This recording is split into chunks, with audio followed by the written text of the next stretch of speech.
Hello, ഇന്ന് ഞാൻ നിങ്ങളോട് പറയുന്നത് ബേബി ബോക്സസ് അല്ലെങ്കിൽ ബേബി ക്ലപ്പെ എന്നുള്ള ഒരു പ്രത്യേകതരം ബോക്സുകളെ കുറിച്ചാണ്. കഴിഞ്ഞ ആഴ്ച ഹാംബുർഗിലുള്ള ല്യൂബക്കിൽ ഒരു നവജാത ശിശുവിനെ ഇത്തരം ഒരു ബേബി ബോക്സിൽ കണ്ടെത്തി.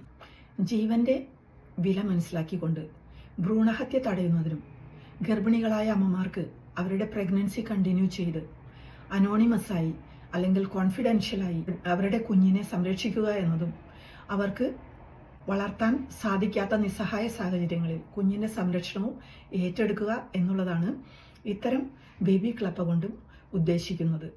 12ാം നൂറ്റാണ്ടിൻ്റെ ആരംഭകാലത്ത് ഇന്നോസെൻ്റ് മൂന്നാമൻ മാർപ്പാപ്പയാണ് ആദ്യമായി ചരിത്രത്തിൽ ഫൗണ്ട്ലിംഗ് വീൽ അല്ലെങ്കിൽ ബേബി ബോക്സ് ആരംഭിച്ചതായി ചരിത്രം പറയുന്നത്. അക്കാലത്ത് അമ്മമാരാൽ ഉപേക്ഷിക്കപ്പെട്ട കുഞ്ഞുങ്ങളെ സംരക്ഷിച്ചിരുന്നത് സിസ്റ്റേഴ്സാണ്. ഇത്തരം ബേബി ബോക്സസ്